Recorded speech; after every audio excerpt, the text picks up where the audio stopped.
Stop voice. You could. Onward. Dalai Lama could. What? The Dalai Lama could. You could.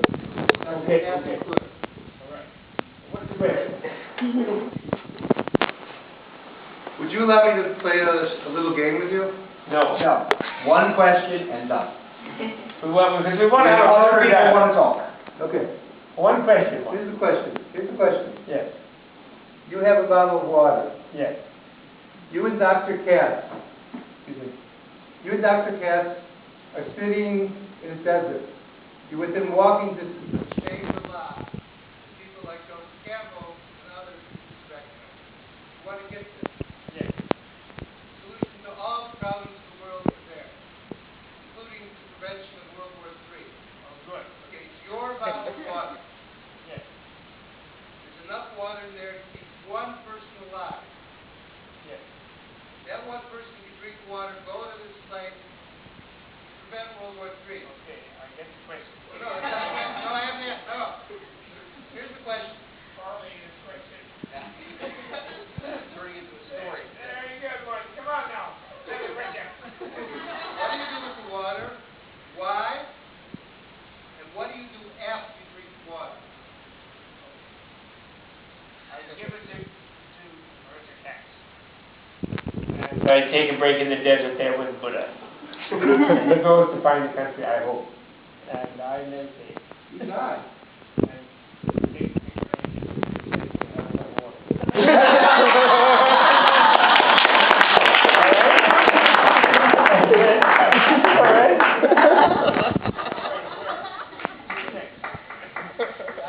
Oh, yes, okay.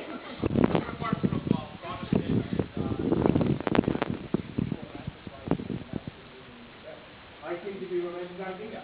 The question before, why is that? Well, you seem to idealize them. I mean, look, when the reformers opened these monasteries, they found cesspools of corruptions and oppression. That's nonsense. You say that I denounced in Tibet? Who said? Which cesspool of corruption? Who found? The reformers, and the advocates of reforms in the West found. I mean, Oh, not all of them. You mean Someone asked the Protestant reformers? Right. Oh. Well, who said that they found that? They did. What about two sides of the story? You know, I'm sorry, but Umberto Eco, there's a book I would recommend to you by Thomas Cahill called How the Irish Saved Civilization. And this book shows, although there are many other books, there's a guy named Jean Leclerc who wrote The Life of Love of Learning, The Life of Learning, The Love of Learning, something like that, Jean Leclerc. And there are a number of these books about Western monasticism. And, you know, with the Visigoths destroying Rome and all of that, you know, the Dark Ages in Europe, without monasteries, knowledge would have been totally destroyed. This university owes a debt to the Western monasteries because the monasteries of Bologna and Paris and other places became the seeds of those great universities that were the first universities in Europe. Cordova and those places where the Renaissance began through the rediscovery of the Greek thing and getting out from under the control of the church, the ridiculous, you know, Dark Ages, the earth is flat, and, you know, all this nonsense that they were imposing on people. So the Protestants made a big fuss, perhaps that the monks were all saying, which resulted in something like Umberto Eco, the name of the rose, you know, and then everybody thinks they're all corrupt. But there's also that other great show, if you're going to take your history from television, there's that other great show about Brother So-and-so who makes all these herbs and saves everybody in some English monastery. I forget the name of that show, but it's one of those serial shows.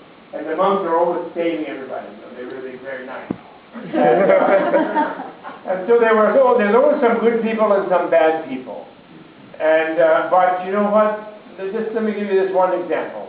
In 1980 and 79, after the Gang of Four was destroyed destroyed itself in China, and Deng Xiaoping took over, and he wanted to make money because he realized otherwise they were doomed. And they had wrecked the whole country, you know, and then, well, of course, they wrecked it again in a different way now. But anyway, he put someone named Hu Yaobang, I think, was prime minister. And Hu Yaobang went to Tibet and he said, we have wrecked this place. This is a complete disaster. We just totally messed it up. Let the Tibetans do what they want.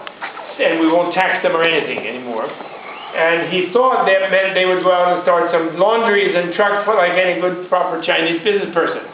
And the Tibetans immediately as a total civil disobedience actually, they went out and they rebuilt monasteries, as many as they could, and they became monks and nuns, as many as could. And because they found these institutions beneficial to them, that's what they were their hospitals, they were their psychotherapeutic centers, they were their learning centers, they were their pleasure centers. They would meditate and have blissful meditations and things. They really liked those monasteries, and that's why they grew there. They were not imposed on them by feudal anybody, and they didn't even have a police force in Tibet, more or less, you know. So, I never said that Tibet was Shangri-La. I have never said that. Shangri-La the Tibetans themselves never say that Tibet is Shangri-La. Shangri-La is a magical country up in the North Pole or something like that, according to their own legend. And that it's a legendary sort of happy country that they use as a critique of the flaws of their own country. However, relative to the United States, what was our military appropriation this year? How many $100 billion? How much money did we throw into the dirt in Iraq and Afghanistan? You know, not to mention all they robbed with the credit default swaps and all this, you know, many trillions. But, you know, trillions of dollars worldwide go into this nonsense militarism. Robert Mugabe will spend a lot of money, whatever money he has squeezed from his people who are completely destitute and destroyed, buying weapons from China. They're not sending them to him free. And it's a destruction, it's a blight on the planet. Is it ever right to take a life, someone else's? No, it's not. You shouldn't take other If people's someone life. points a gun at your child, what do? We're not going to get into this more. It happened to me 3 weeks ago. You had your question. Okay, sorry. I had my chest. Militarism is totally destructive. And actually, there's a wonderful book I would recommend to anyone written by Jonathan Schell, S-C-H-E-L-L, called The Unconquerable World. That's what it's called. The Unconquerable World, Power, Nonviolence, and the Will of the People. And he never quotes Gandhi once. He totally bases this whole thesis of his on the Eastern European Velvet Revolution, basically, and the thinkers involved with that, like Havel and Valenza and some other people in Hungary and Czechoslovakia. And his reasoning is flawless. But he starts his analysis from von Clausewitz, the Prussian theorist of war. And he shows how, in the time of von Clausewitz, war is defined as going beyond diplomacy, getting a neighboring country who is bothering you in some way to do what you want, defeating their army in the field, and then imposing on the population of the country whatever it is you want them to do. That's what war. That's when war is useful. I mean, that's the purpose of war, as defined by von Clausewitz, right? And in his time, 95% of the casualties of war were the soldiers and the army, and you didn't even completely eradicate the enemy's army; you just defeated them. Right? You didn't go and kill all the people in all the cities of the